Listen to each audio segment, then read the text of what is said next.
Bismillahirrahmanirrahim. Alhamdulillahi rabbil alamin. Wassalatu wassalamu ala rasulihil amin. Sayyidina wa habibina Muhammad wa ala alihi wa sahbihi ajma'in, amma ba'd. Assalamualaikum warahmatullahi wabarakatuh. Isang tanong na naman ang bibigyan natin ng kasagutan.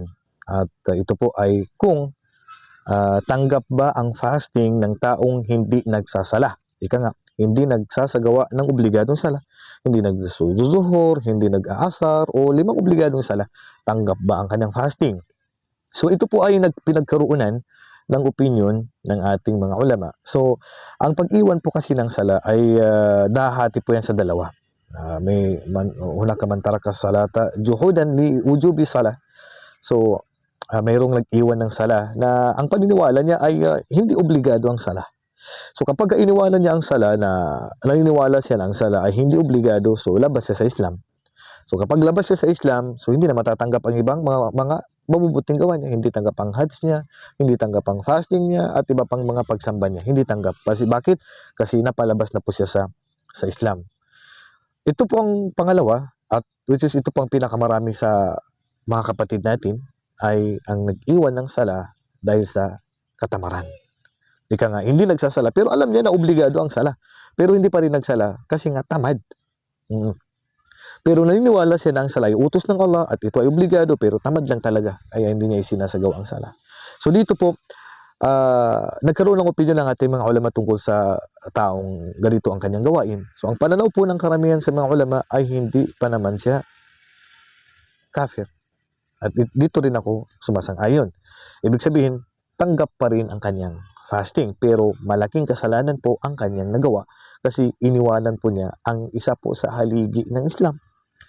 Kahit natanggap ang fasting mo, pero hindi ka pa rin makakapasok sa paraiso dahil lang sa fasting. Kaya kung gusto mong makapasok sa paraiso, ay huwag mong babawasan ang haligi ng Islam dahil lang sa katamaran.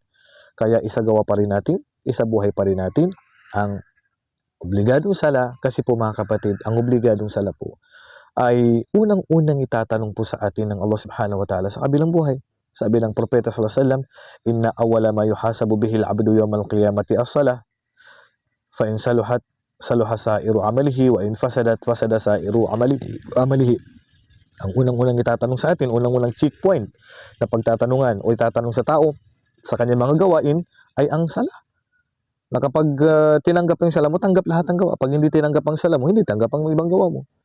Kaya huwag nating ipagwalang bahala mga kapatid. At dapat, hindi lang po dapat sa Ramadan tayo magsasala. Dapat tuloy-tuloy po ang sala natin sa anumang araw, sa anumang panahon, hanggat sa kamatayan. Huwag po natin iiwanan ang sala. Kasi po, napakalaking kasalanan. At hindi ka makakapasok sa paraiso kung fasting lang po ang gagawin nyo. So, i-grab natin ang oportunidad mga kapatid habang buhay pa tayo na may sa buhay natin, may sagawa natin ang 5 obligadong sala. At kasama na po ang 5 haligi ng Islam. Hanggat sa kaya natin ay wag natin itong iiwanan. Hanggang dito na lamang. Wallahu a'lam. Wa sallallahu ala nabiyina Muhammad wa ala alihi wa sahbihi ajma'in. Assalamualaikum warahmatullahi wabarakatuh.